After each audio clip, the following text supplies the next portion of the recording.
এবার ইলিশ রপ্তানি বন্ধের সিদ্ধান্ত নিয়েছে সেনাবাহিনী নিয়ন্ত্রিত বাংলাদেশ সরকার। কয়েক বছর ধরে হাসিনার সরকার দুর্গাপুজোর মরশুমে ভারতে যে ইলিশ পাঠাচ্ছিল সেই ইলিশ বন্ধের সিদ্ধান্ত নিতে চলেছে বাংলাদেশ।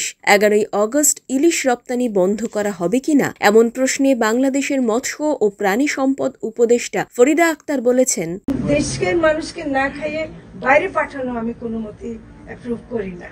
তো ফলে যদি সেটা রক্ষা করতে পারি, আমরা সবাই মিলে ইলিশ খেতে পারি, সেটা আমরা চেষ্টা করি। গত কয়েক বছর ধরে দুর্গাপুজো উপলক্ষে ভারতে ইলিশ রপ্তানি করে আসছিল হাসিনার সরকার। তবে তা উপহার হিসেবে নয়, অর্থাৎ ভারতের মাছ ব্যবসায়ীদের আমদানি করার অনুমোদন দিয়েছিল বাংলাদেশ সরকার। সম্ভবত এবার তাই বন্ধ হতে চলেছে।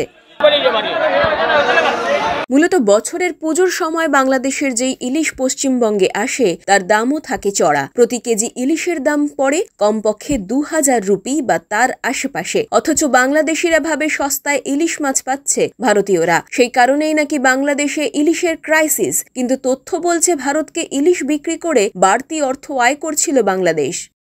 আর সেই কারণে বাংলাদেশিদের ভাবানোর চেষ্টা চলছে ভারতে ইলিশ যাওয়ার কারণে বাংলাদেশের ইলিশের ভাড়ারে টান পড়ছে, যে কারণে বাংলাদেশিদের চড়া দামে কিনতে হয় ইলিশ। আমাদের দেশের ইলিশ মাছ পর্যাপ্ত পরিমাণ দাম, আমরা অনেক দাম দিয়ে আমাদের কিনে খেতে হয়।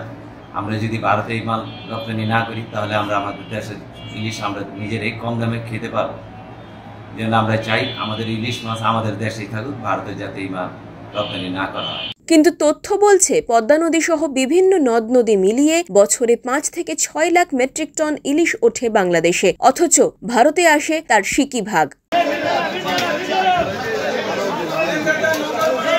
2019 সালে এসেছিল মাত্র 500 মেট্রিক টন ইলিশ। 2020 সালে তা বেড়ে হয়েছিল 1850 টন। 2021 সালে ভারতে এসেছিল 2080 টন। প্রায় ওই ধারাবাহিকতাই বজায় ছিল 2022 সালে। 2023 সালে 3950 টন ইলিশ পাঠানোর কথা থাকলেও হাসিনা সরকার পাঠিয়েছিল মাত্র 560 টন। অর্থাৎ সব মিলিয়েও গত 5 বছরে বাংলাদেশ থেকে ভারতে ইলিশ এসেছে প্রায় 5000 মেট্রিক টনের মতো। কিন্তু বাংলাদেশের রেকর্ড বলছে সেখানে বছরে ইলিশ মেলে 5 থেকে 6 লক্ষ মেট্রিক টন। অর্থাৎ বাংলাদেশে বছরের যে ইলিশ ওঠে তার মাত্র 10% ইলিশ ভারতে এসেছে গত 5 বছরে।